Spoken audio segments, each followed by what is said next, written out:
Hola, esta segunda presentación está dedicada al algoritmo de clustering conocido como K-medias, que es uno de los más populares para esta tarea.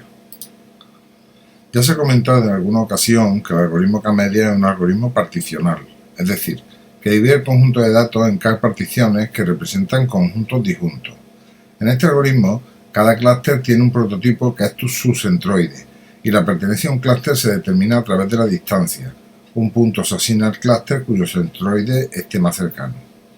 La figura muestra el algoritmo K-media en pseudocódigo. En primer lugar se seleccionan K-puntos como centroides iniciales.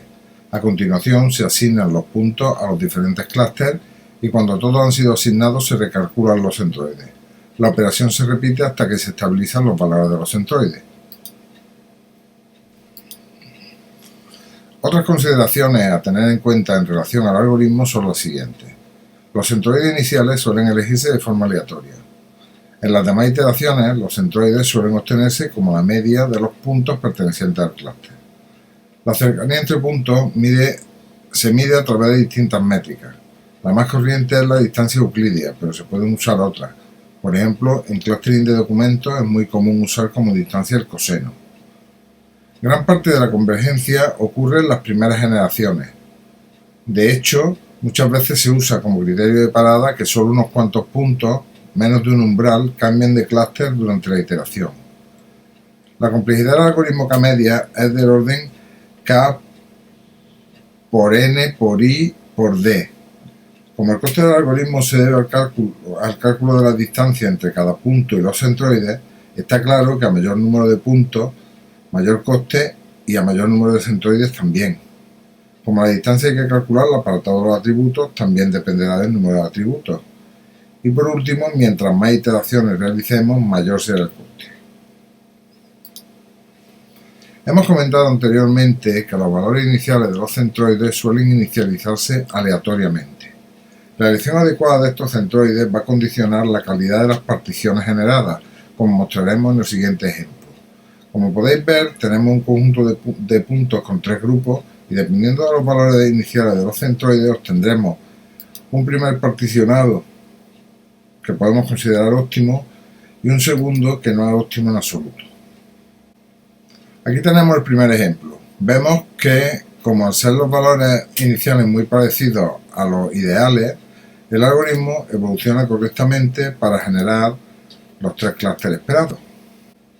En este segundo ejemplo, por el contrario, el algoritmo no es capaz de evolucionar hacia los clústeres asociados a la partición correcta.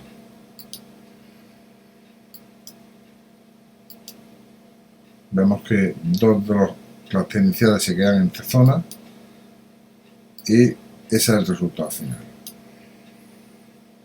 Como hemos podido comprobar, la elección acertada de los centroides iniciales es fundamental para que el algoritmo funcione correctamente. Una de las técnicas que se utiliza para mitigar este problema es ejecutar el algoritmo varias veces y quedarnos con la partición que presente un menor error cuadrático medio. Sin embargo, esta estrategia no siempre funciona adecuadamente. La razón es la que vemos en la transparencia. La transparencia muestra que la probabilidad de seleccionar inicialmente un centroide de cada clúster es igual al cociente entre el factorial del número de clústeres y ese número elevado a sí mismo. Así, por ejemplo, en el caso de 10 clústeres, la probabilidad es menor que 4 entre 10.000. Es cierto que algunas veces los centroides iniciales incorrectos se reajustan, dando lugar a clustering correcto. Sin embargo, hay ocasiones en las que esto no sucede, como mostraremos en los siguientes ejemplos.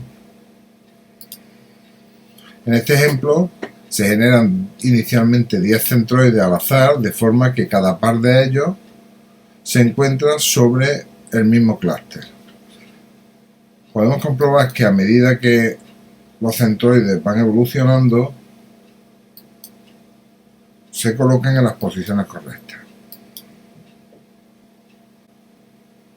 En este otro ejemplo, por el contrario, los centroides no evolucionan favorablemente, como podemos comprobar. Aquí tenemos 3 y aquí 1. Y finalmente así se quedan. Debido a los problemas que originan la inicialización aleatoria de los centroides, que pueden no llevar a buenas soluciones incluso con múltiples repeticiones, se han empleado otras técnicas para inicialización. Un enfoque efectivo consiste en tomar la muestra del conjunto de puntos y aplicar un algoritmo de clustering jerárquico sobre ellos. Una vez que se obtienen los K-clusters, se utilizarán en el algoritmo K-medias como valores iniciales. El problema que tiene este enfoque es que como el algoritmo jerárquico puede ser costoso, solo serviría para conjuntos de tamaño reducido y con valores de K relativamente bajos. Otro enfoque que ha funcionado en ocasiones consiste en seleccionar primero un valor aleatorio o elegir el centroide de los datos. Posteriormente, para cada centroide inicial sucesivo, seleccionamos el punto que esté más lejos de cualquiera de los centroides ya seleccionados. De esta manera se obtiene un conjunto inicial en el que no todos los puntos son aleatorios, pero que tienen la ventaja de estar bien distribuidos. Una tercera posibilidad es utilizar técnicas de postprocesado, como por ejemplo dividir un clúster o unir dos clústeres, modificar uno de los centroides o dispersar el contenido de un clúster moviendo sus elementos a los clústeres contiguos. Por último, otra posibilidad es utilizar el algoritmo K-medias con bisección, que es una variante del algoritmo K-medias que es bastante menos sensible a los problemas de inicialización. El algoritmo K-medias con bisección es una variante del algoritmo K-medias que puede producir agrupamientos particionales o jerárquicos. La transparencia nos muestra el pseudocódigo del algoritmo. Se parte de un conjunto de clústeres formado por un único clúster que contiene todos los datos. Después se repite el siguiente proceso hasta que el conjunto de clústeres tenga un número de clústeres igual a K. Se realizan varias bisecciones aleatorias utilizando el algoritmo K-medias, se elige la mejor de estas bisecciones usando como criterio el error cuadrático medio y se añaden los dos clústeres a la bisección a la lista de clústeres. La gran ventaja que tiene este algoritmo respecto al K-medias original es que es bastante menos susceptible a la inicialización de clústeres, como vemos en el siguiente ejemplo. Como vemos, en la primera iteración tendríamos estos dos centroides, a continuación la siguiente iteración estos dos, esta es la división de los anteriores, después otra división más, otra, de manera que al final, después de 9 iteraciones, conseguimos los 10 centroides que esperábamos. Para terminar este estudio sobre el algoritmo K-medias, analizaremos algunas de sus limitaciones.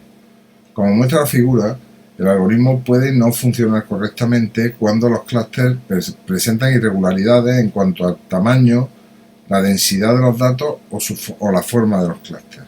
El algoritmo también es muy sensible a los valores atípicos, porque estos pueden alterar enormemente las posiciones de los centroides. En cuanto al tema del tamaño de los clústeres, la figura muestra cómo el algoritmo tiende a homogeneizar los tamaños de 3 clústeres, haciendo que muchos de los puntos de este clúster rojo sean situados en otros dos clústeres.